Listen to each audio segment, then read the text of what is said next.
কাউন্সিলরকে হুমকি, এবার বাংলাদেশ যোগ। অনেক নাটক হচ্ছে, এবার তৈরি থাকুন। এবার এমনই হুমকি দিয়ে পানিহাটির 23 নম্বর ওয়ার্ডের কাউন্সিলর সম্রাট চক্রবর্তীকে আবারও হুমকি।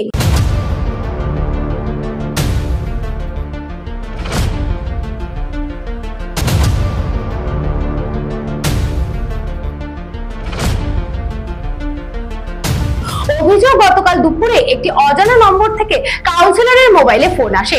ওপার থেকে বলা হয় অনেক নাটক হয়েছে, এবার তৈরি থাকুন। এই ঘটনার পর কাউন্সিলর ভোলা থানায় লিখিত অভিযোগ দায়ের করেন। হ্যালো হ্যালো হ্যালো হ্যাঁ হ্যাঁ হ্যালো, তুমি বলছিলাম যে খুব সুন্দর নাটক গুছিয়েছেন, এবার জুতা খাওয়ার জন্য রেডি থাকুন, ঠিক আছে দাদা? কিসের জন্য রেডি থাকবো? আজকে প্রথমে 1:53 নাগাদ একটা কল আসে, তখন আমার লাইনটা বিজি ছিল, সেটা মিস কল হয়ে থাকে।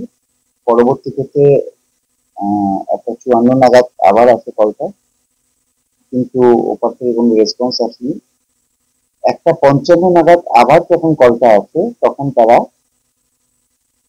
হুমকি দেয় এবং হুমকি কলটা রেকর্ডিং করা আছে এবং থানায় আমি জানিয়েছি এবং সরাসরি আমাকেই হুমকি দেয়। এর আগের কলটা যেমন অন্যান্য আনুষঙ্গিক কিছু নামের ব্যবহার করা হয়েছিল, এখানে সরাসরি আমাকেই হুমকি দেওয়া হয়, রেডি থাকতে বলা হয়।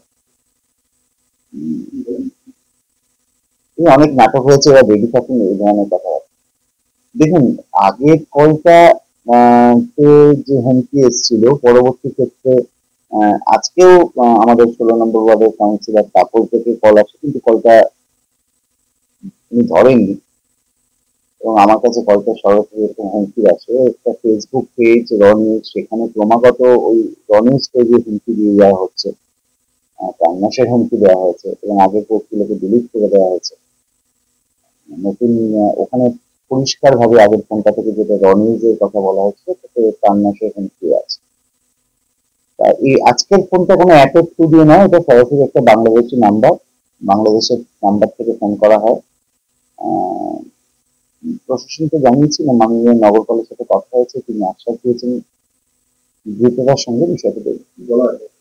আতঙ্ক নয়, একটা বিব্রত হয়ে আছি যে আতঙ্কের ব্যাপার নয়, কিন্তু দেখুন, একজন দায়িত্বশীল নাগরিক হিসাবে এই কর্মকাণ্ডটা আমার প্রশাসনকে জানানো কর্তব্য। আমি সামলে নিতে পারবো কি পারবো না, আমার কত আতঙ্ক কতখানি গ্রাস করবে থেকে বড় কথা, এই ধরনের একটা সিস্টেম চালু হচ্ছে, সেটা প্রশাসনকে জানানো, মিডিয়ার মাধ্যমে আরো বেশি সংখ্যক মানুষকে জানানো একজন দায়িত্বশীল নাগরিকের কর্তব্য বলে আমি মনে করছি।